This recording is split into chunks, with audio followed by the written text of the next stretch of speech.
Today's guest is Anthony Teresi. Anthony is a renowned clairvoyant, master astrologer, psychic visionary, sound healer, and empath. Today we will talk about Anthony's years of pursuing deeper and deeper levels of consciousness awareness and his spiritual journey through the heart of the universe. Anthony, thank you so much for joining me and welcome. Pleasure to be here. Thank you so much for having me.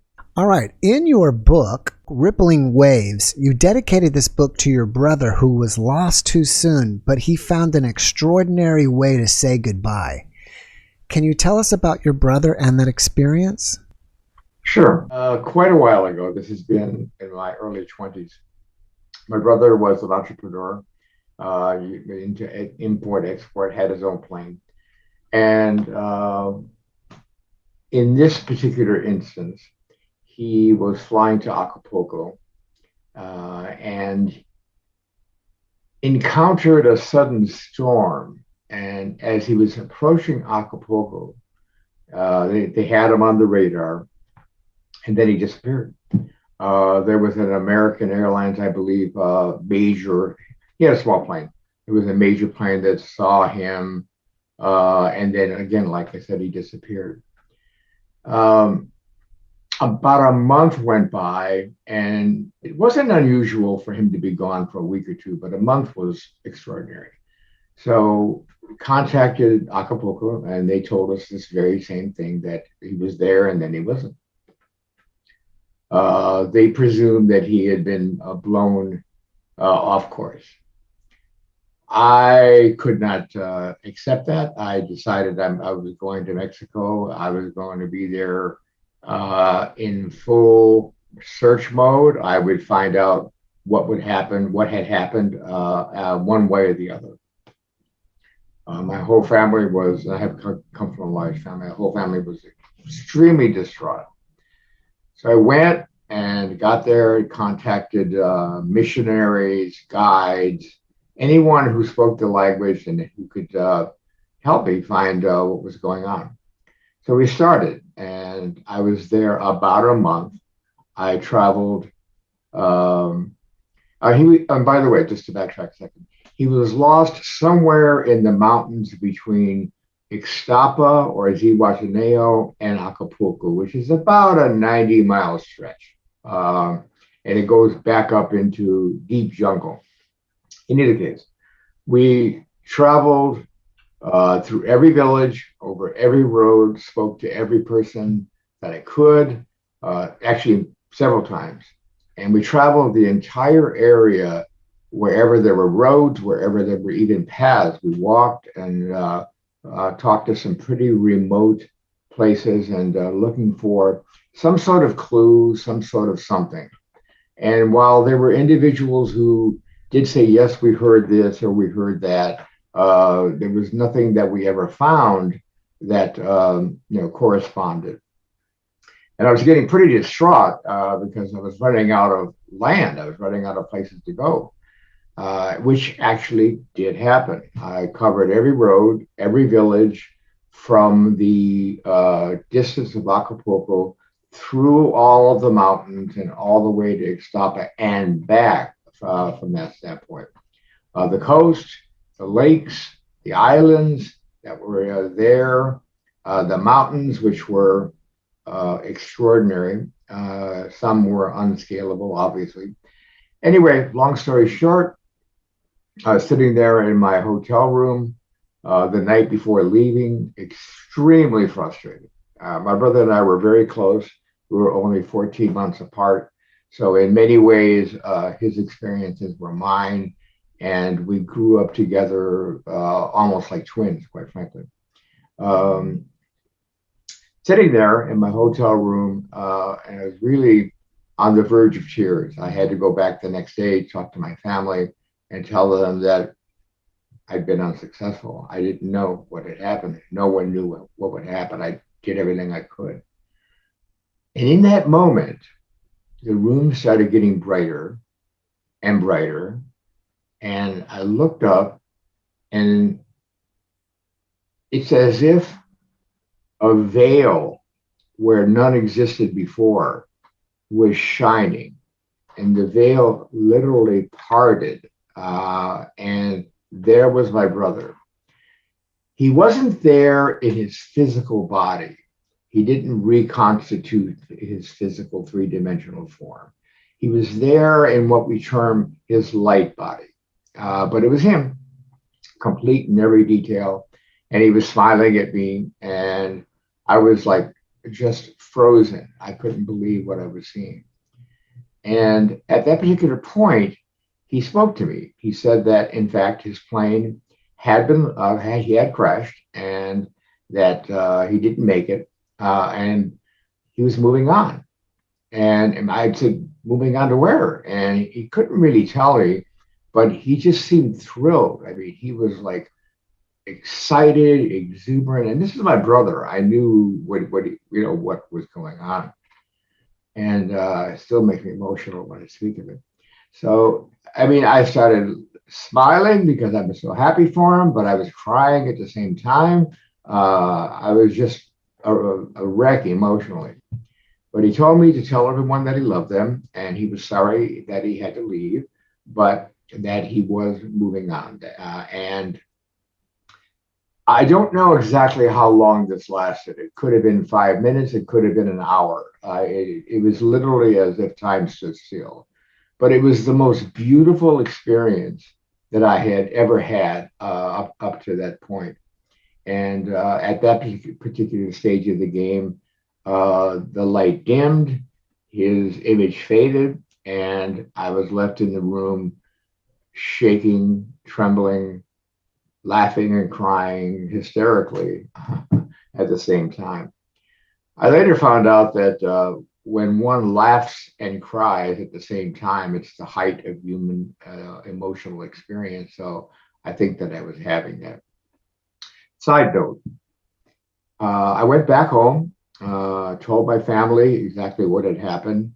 And even though my family is a spiritually oriented family, I come from a long line of psychics, it was hard for them to grasp whether or not what I had seen was real, whether I had made it up or my imagination or whatever, which I assured them it was not. But we let it go, and the question remained unsolved until about 5 years later. About 5 years later, we got a notice from the Mexican government that his plane had indeed been found. It had been found at the 8,500 foot mark on the side of a slope under a grove of trees. And it had been found accidentally by hikers and climbers.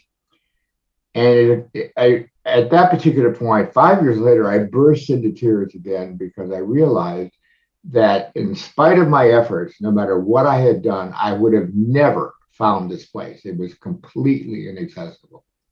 And I realized that at that time, I had been drawn down there to have this experience, to be able to say goodbye to my brother, who I loved with all my heart, and to be able to see with my own eyes that he had left his body behind, but was moving on. And from that point forward, death became an illusion. The fact that if we lay our bodies down, we continue on became a reality. And ever since then, I've never looked back. It's never been a situation where I consider death to be reality. So again, that changed my life dramatically. I had already been naturally from adolescence. I had already been a natural psychic, a natural clairvoyant. Many times during the course of my upbringing, I would tell my mother or my father that the phone was going to ring, someone was going to call, someone was going to come to the door. And sure enough, they would. And everybody would laugh. And it was like, okay, sure. Of course you knew that, kind of thing. So I was very, very fortunate to grow up in a household where this was an accepted and nurtured quality. I wasn't meant to feel weird or unusual or anything like that.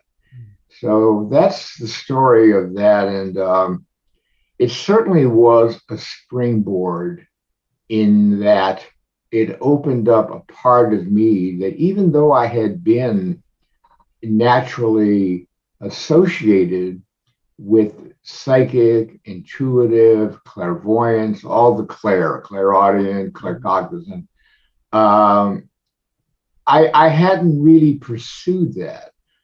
Music was my first love, and I had been playing and on the road to perfecting my instrument and the creative process.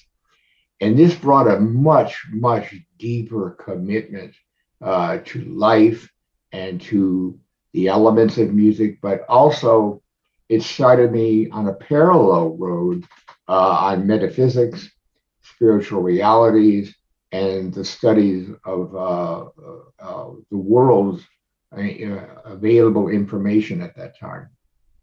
So my development became parallel. I spent, other than my time with my family, my time was spent practicing my instrument, many hours per day, and at night was spent studying, which at the time was not so easy because I'm blown away by today because every philosophy, religion that ever existed since the beginning of time is available on Google. It wasn't that way back then. You had to go out and search for books. There weren't very many. But all of that resulted from that one experience, and it turned my life into a completely different direction. And it really unveiled a reality that has since that I've built upon since then. That's kind of that story. No, thank you for sharing that. So, can you say then that this experience pushed you into a certain direction? And what direction would you say that would be? It didn't push me. It was almost as if I was being invited. It was almost as if I was being shown or a revelation was occurring to me that this reality superseded what I had former thought was reality. And that being said, I mean, if you see a treasure, you're automatically drawn to it. And that's what happened to me. Had you had an out of body experience before this, or did you start having those experiences afterwards? I have had three out of body experiences. Only one of which that I can really call an NDE. When I was about 18, I was working at a gas station. We had just moved to California, and I was working the night shift in kind of a not so cool area, and went to help a customer, and two guys pulled up and said, "Fill it up," and I did. I went back to collect, and they put a gun on the window of the car and just stood there for a second. And I literally, you hear the comment about your life passing before your eyes. Well, since then, physics has determined that the arrow of time is a slice or a momentary pictures that we determine as our memories. Well, I experienced that. I experienced literally, even at 18, my entire life passing before my eyes. It was as if I was transported out of the moment into a timeless moment, and everything that I had done up to that point was there in front of me. And I surely thought I was dying. I thought that was going to be I thought they were going to shoot me and drive off. Fortunately, they just laughed and drove off. So, Yeah.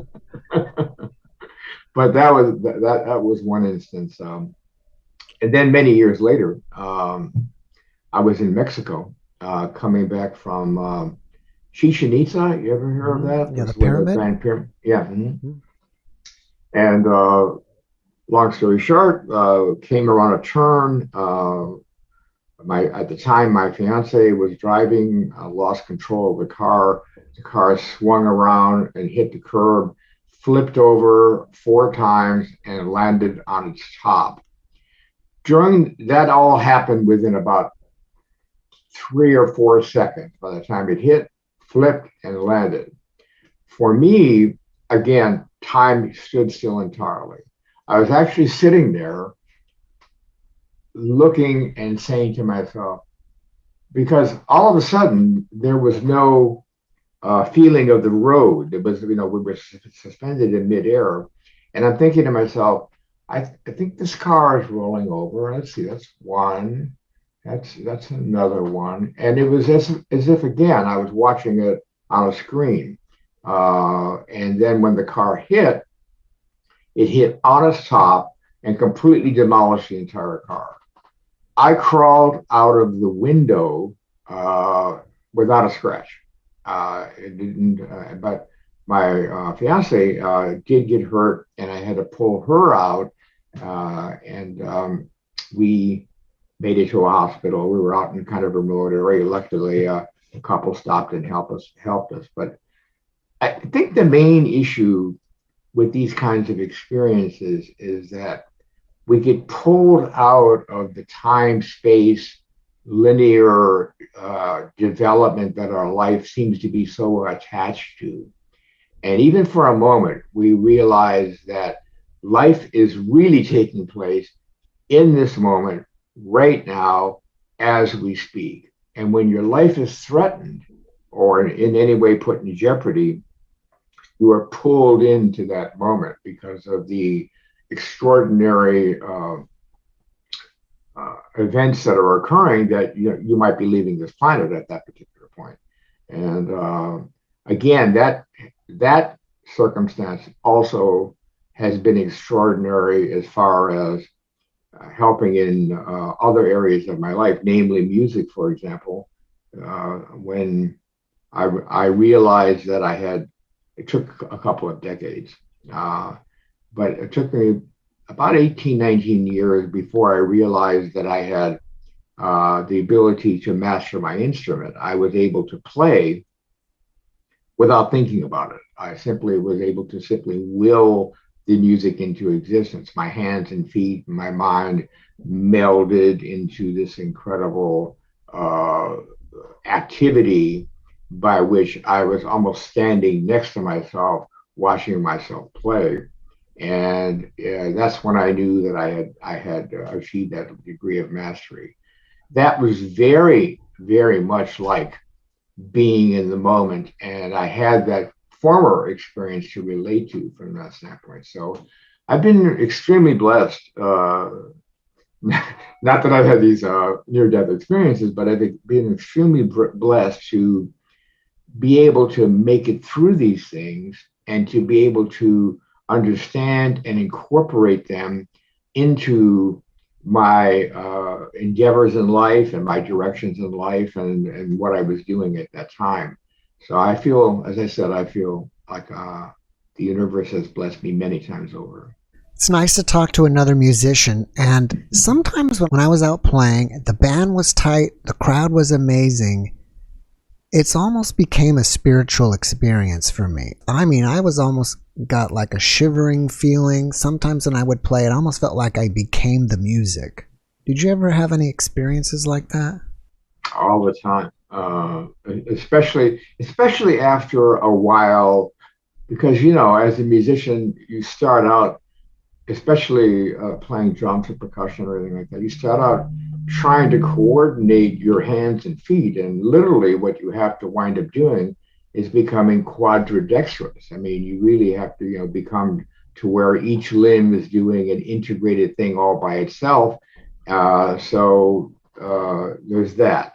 But after that is done, there is nothing like that. There's literally, I feel, it's the closest reflection to the primal creativity that creates the universe. We're in a little microcosm of that. We are creating, along with other musicians, believe it or not, it's a highly, I think you would believe it for sure. Mm. It's a highly intuitive experience as well, because not only are you playing, not only are you putting yourself in the position to maximize your abilities, but you're having to intuit where the other musicians are playing, what that sound is. And when you're in quote unquote the pocket, that is being in the moment. And again, it's as if the universe is flowing through you at that point. And there's, again, nothing like it that I've had ecstatic experiences. I've had many other kinds of wonderful spiritual yeah, interactions, but music and that consciousness level has always been right up there with the best. Well, it's perfect timing that you mentioned consciousness, because I wanted to ask you, how do you define consciousness? Consciousness as a element is everything. Consciousness is it's not the field. Field is an aspect of the consciousness. Consciousness is where all possibility exists, all things created from the source of all being. It is the repository of everything past, present, future, eternal, everything that has been, everything that is, and everything that will be. And I don't mean that in a predetermined fashion. It's as if it's the workshop of source. And there are many other things that go into it in terms of how consciousness manifests as objectivity or objects from that standpoint. But we are consciousness in expression. The flower is consciousness in expression. The galaxy is consciousness in expression. You don't see consciousness because it is the greater force, but we can know consciousness within our own being, with our own consciousness, if you will.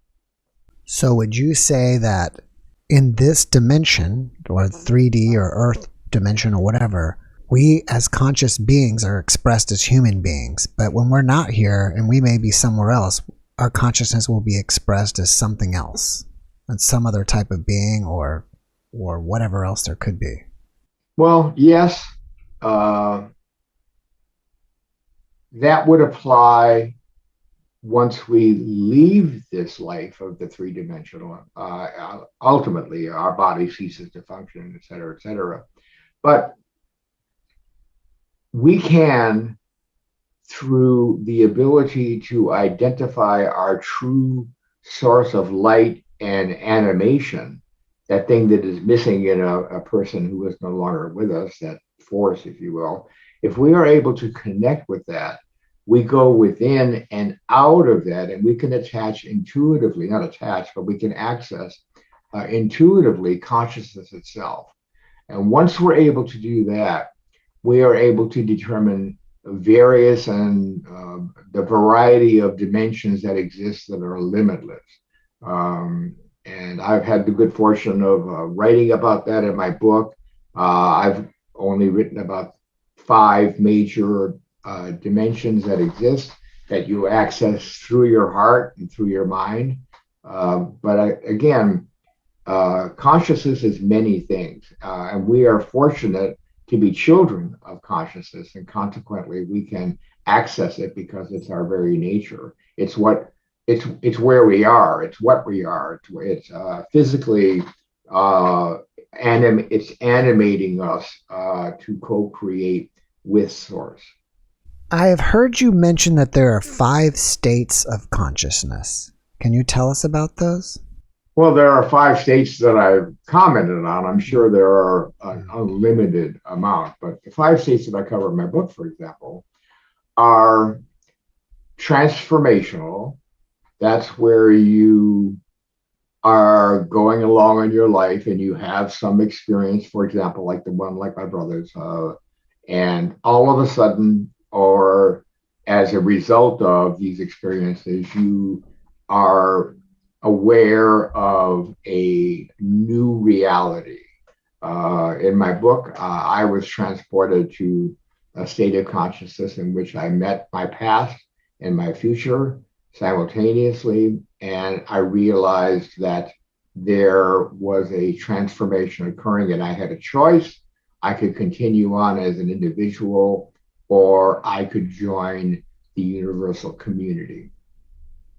The next level of consciousness that I explore is transcendent. And I put that into the context of a place that I've visited many times. It's very difficult to explain. I've tried to put it into a storyline that best describes what it is, but it's a city in which the beings, and I personally have named the city Trasara. I don't know that that's the name. I've never been given the name, but in order for the story to take hold and the development, and this is the place where the beings are far in evolution above us and beyond us, where they exist in a completely different set of physics and dynamics, vibrational dimension, where they have long since transgressed, and not transgressed, but transformed past the issues of violence and separation and all the above. And they are an incredible race that is working as one race dedicated to achieving abundance and spiritual breakthrough through love to reach the highest realities. And again, I go into that extensively in my book. There's also the level of cosmic consciousness. This is a slightly different level in that it is a higher vibrational frequency, in that it deals with the source of the cosmic reality, not just our universe, but the entire cosmic reality that we know of. And there's much we don't know of. Dark matter, for example, as we know, constitutes, what is it, 96% of all of existence. So it's dark for a reason. We don't know what's there.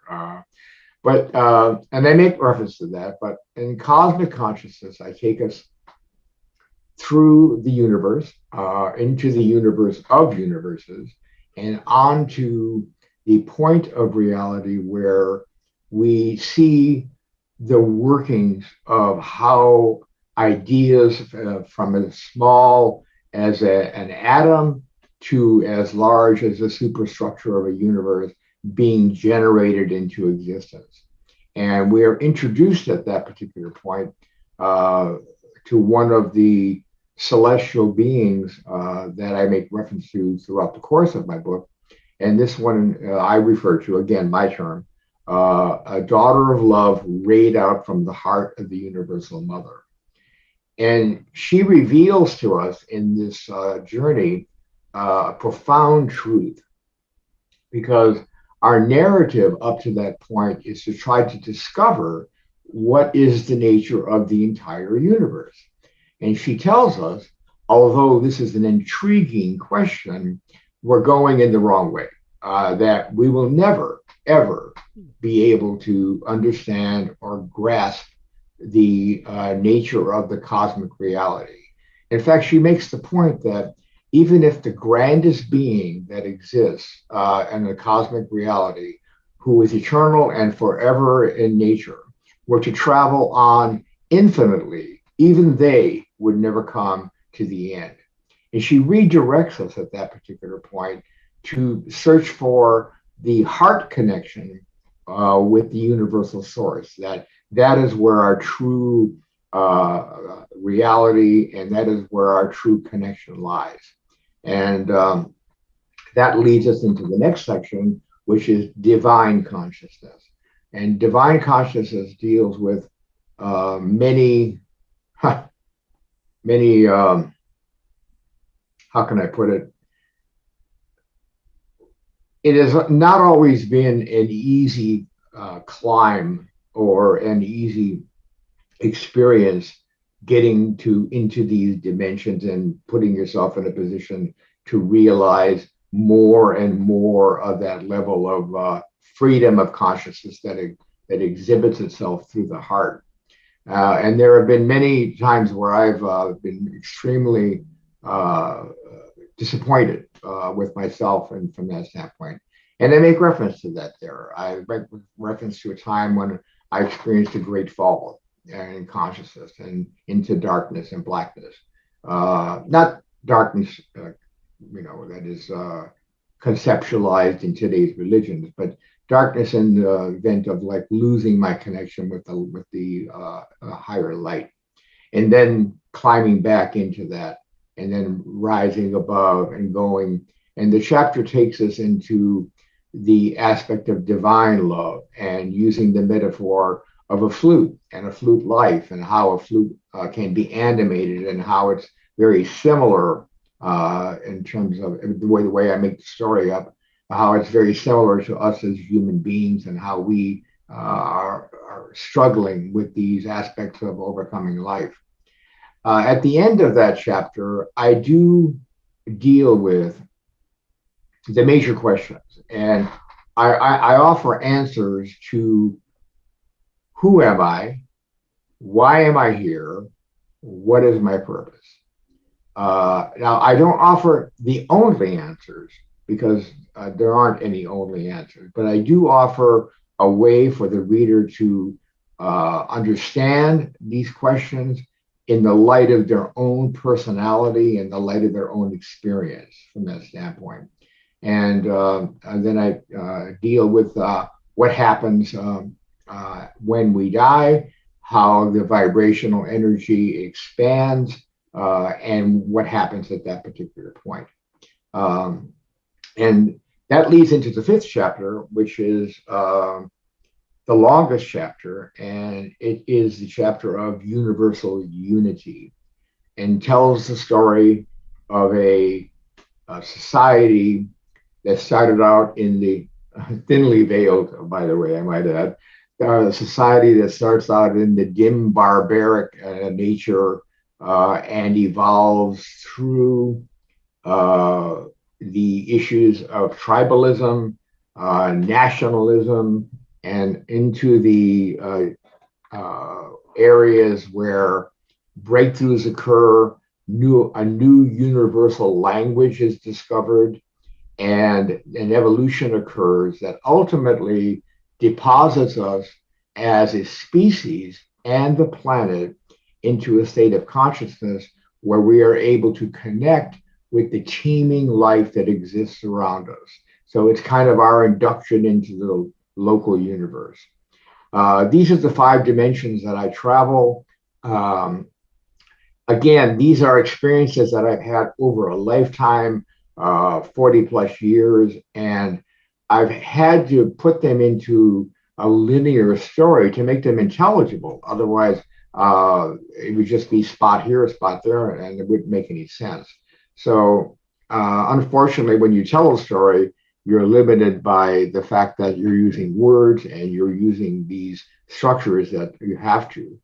But if I could, I would love to be able to just frontal lobe it to my whole audience. Yeah, that would be easy. We could all just download it from you. Yeah, exactly. Wouldn't that be great? Mm-hmm. So are you saying in your book that you actually answer the questions like, what is the point of our life? Why are we here? Or you give us tools to discover that for ourselves? Both. I do answer the question specifically. And the answer is not an answer.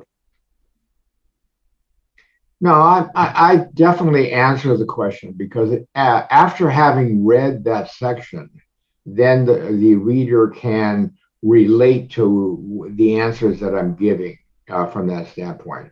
But it's really more about taking this information, this answer, if you will, and applying it to your own life, and putting yourself in a position to emulate these grand expressions of ourselves, because unfortunately, there's only a few of us out there who really realize what an incredible being we are, what amazing um, skills, and it's as if we're like always looking down, and by realizing that there is so much more within us that can expand us through to these other realities, then we put ourselves in a position to understand the answer to those questions.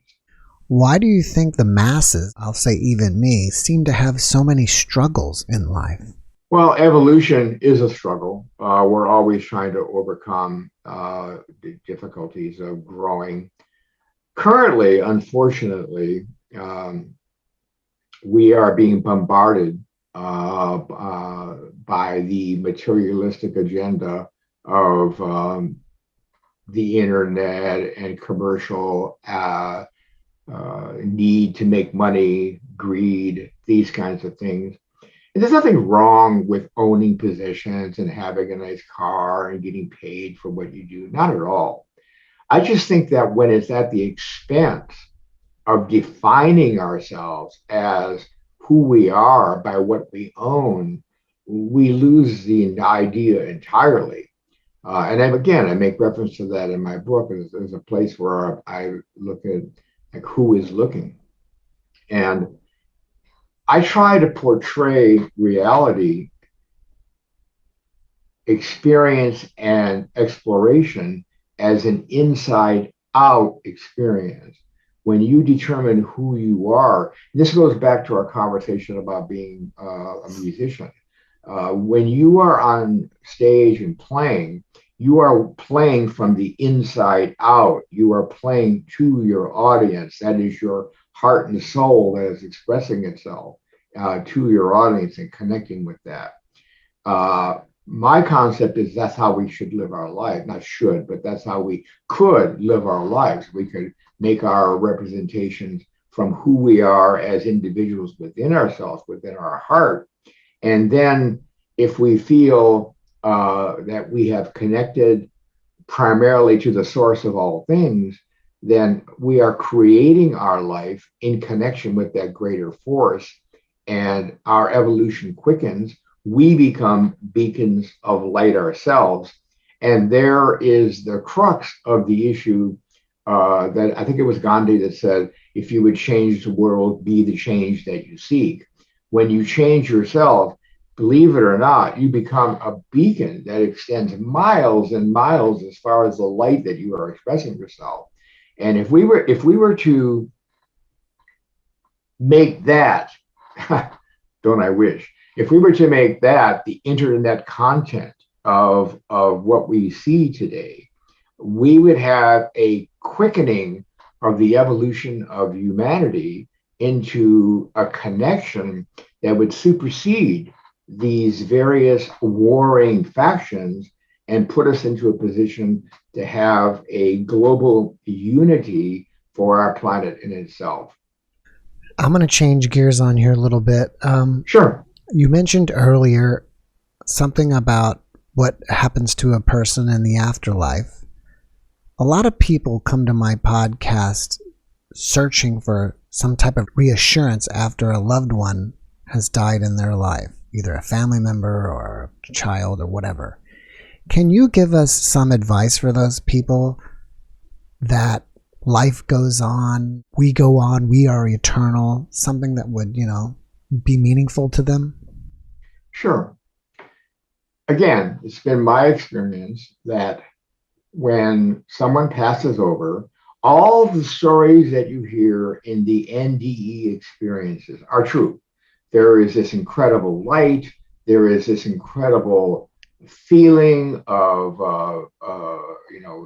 moving toward an infinite source of love, and all of that is true. And in any capacity that you want to express it. However, because it's an NDE, the person only experiences that portion of it, and then obviously they're pulled back into the body.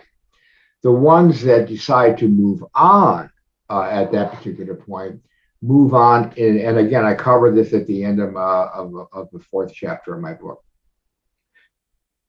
you take, not you, but any of us, take with you the highest, greatest vibrational energy that you have been able to experience in this lifetime. Any negativity, anything that is gross in terms of like materialistic, or any experiences that were negative in terms of how they affected your soul and your spirit, are left behind. Only the most purest divine energy that is your identity moves into the next level. And it is that energy that recreates itself in whatever dimension it's going to be. I have found that if there is not enough of that, then we will reconstitute that energy in a body that allows us to take that next step. If there is enough of that, then we will move on to the next level of reality, whatever that might be for each individual. We're talking about infinite possibilities here. And I can tell you one thing for sure. I have been doing this well over 40 years, and I have dealt with literally thousands of circumstances where I've contacted loved ones. I'm not a trans channel, so I don't allow loved ones to speak through me, but I have connected with loved ones who have passed on. And after a certain point, they're not there anymore. They have transitioned, they have translated themselves onto the next level. And I have never once seen a negative experience happen. It's the most beautiful, wonderful thing that could happen. So, any of your listeners who would love to contact those past, the only way that I have found after a certain time that happens is through dreams. Often our loved ones will come to us through dreams. They will give us messages. Sometimes it's just to let us know they made it. I mean, one of the most common things is to have a dream of your loved one who has passed, and you walk into a room and they're just sitting there smiling at you. And people have come to me and said, "What does that mean? Why didn't they tell me anything?" And I smile and say, "They did. They told you they made it." So it's a very difficult subject to discuss because, like I said before, all of us want to know somehow that our loved one is there, just out of range, and we can, still remain connected to them. But that's not the way the universe works, and we don't want it to work that way. We want that evolution of spirit to occur. We want to be able to move on, because by moving on, we become closer to the source of all things. That's fascinating. I don't really talk about myself much during my podcast, and probably nobody knows this, but I used to do acupuncture. One of the things I learned in acupuncture is that some people, when someone close to them dies, they never let them go. And in acupuncture, we learn that when they're not letting them go, it's like they're not actually able to leave as well. I don't know if that's true or not. And the person who's not letting them go is suffering all types of maybe mental and physical problems. So you finally have to let them go, and then you'll recover. Do you have an opinion on that? Yeah. And again, my recommendation to those individuals who, as you say, are not allowing, I mean, what's really happening is as they remember their loved ones, they feel the sorrow of loss instead of remembering the wonderful times they spent together and holding them in high esteem. And I mean, if they could see where their loved one was going and what was happening to them, they would just say, "Fly on. Oh my God, I release you. I just want you to have the best thing that could happen to you." Mm-hmm. But when you pass over out of time. I mean, three-dimensional time is no longer an issue. And a spirit can be hindered for a small time by these emotions, because don't forget, there is a great burst of love that occurs when the person passes over. And even individuals who have had uh, relationships of friction, if you will, with those that are still here, mothers and daughters, husbands and wives, et cetera, et cetera. When one is passed over, all of that is gone. All they can do is look back and say and see how much they love that person, and they can't interfere with that person's life, but they can send them love. And if that person that is still here is able to release them, oh my God, what a gift they would be giving them. So in a way, and I don't mean to ruffle anyone's feathers here, but in a way, by holding on to those sad experiences, you are hindering your loved one's ascent. I was just thinking that I should have added to this. Clinically, what we would see is a person would say, such and such, whoever has died, I keep seeing him in the house and I'm talking to them. In the early stages, that's not unusual because of the way that, as I mentioned in my recounting of the story of my brother, for a minute there, a minute being whatever you choose it to be, the soul of the departed one is still in orb, still in that context of where they know they're gone, but yet they are still attached to, because evolution and spirituality and the gift of life is an amazing thing. Vibrationally speaking, the vibration itself has to transcend and evolve even once we're gone, and that takes a minute as we ascend out of the vibrational frequency that we're in. So that, I think, often that accounts for the ability to see that person or whatever. I always tell my clients that trying to telepathically connect with your loved one usually doesn't work. What does work is sitting quietly and connecting to the love that you have for that person, and putting yourself in a position to try to feel intuitively any message that might come through. I have found that much more productive. Yeah, it makes sense to me. And just remembering the person, and I guess there's just some type of holding on. And even in acupuncture, we learned a technique to give to the person to help them let go. I don't want to be ruffling any feathers like you said here, but we would see people that would come in that they would be suffering mentally as well physically from not letting go. This is true. And I mean, I understand the entire reasons for this.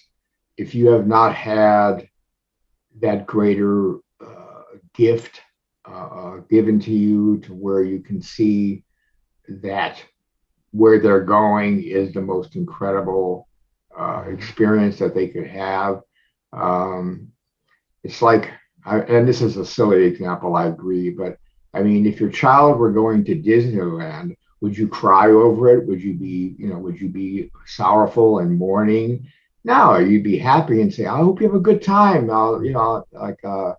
So I that's my little example about how I approach these things. But I mean, I completely understand losing someone that you love and not having any criteria by which to evaluate this and to know about it. It's extremely difficult to let go. So which I'm sure you found.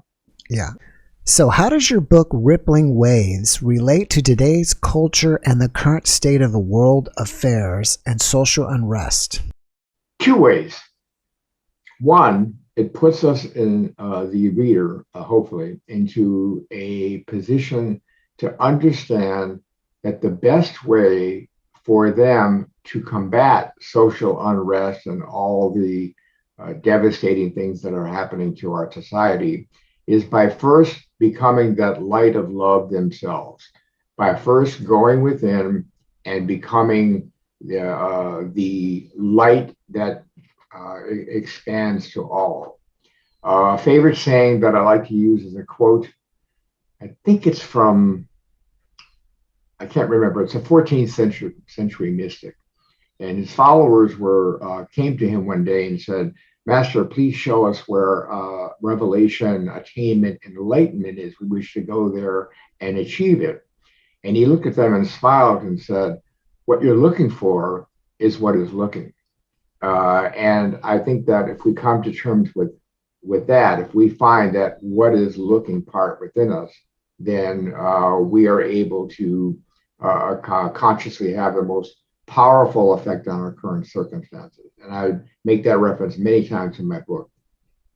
In the 5th chapter of my book, I go into this extensively.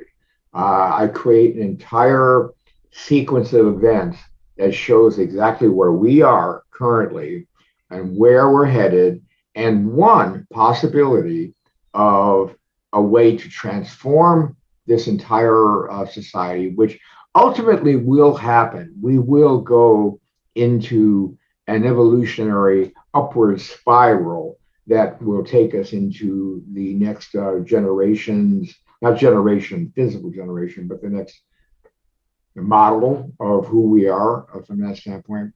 So what's referred to as the Aquarian age is in front of us, and the brotherhood and sisterhood of humanity will become, the keys to that. That could happen sooner or it could happen later. But again, I do make reference to that on a social macro level. And I'll just say one thing, and some of your readers may really disagree with me, and that's okay. But I feel that the thing that's holding us back the most as a planet, as a race, is nationalism. I think the fact that we are scrunched into these made up lines that have been surreptitiously drawn on the planet as borders of countries, and keeping us apart is the worst thing that has ever happened to us.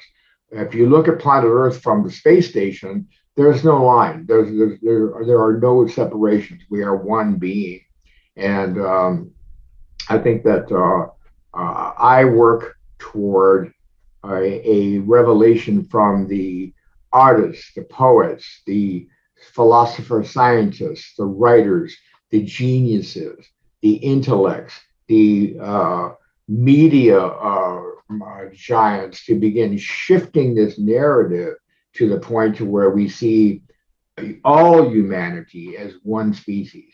I mean, we don't say a yellow rose is more beautiful than a red one. We may prefer yellow, but it's not better. So it's the same with humanity. Yeah, I've thought about that before, and I've often thought that if just aliens would show up, we would all kind of, unify and start thinking ourselves as humans than different races. I have a question for you. Mm-hmm.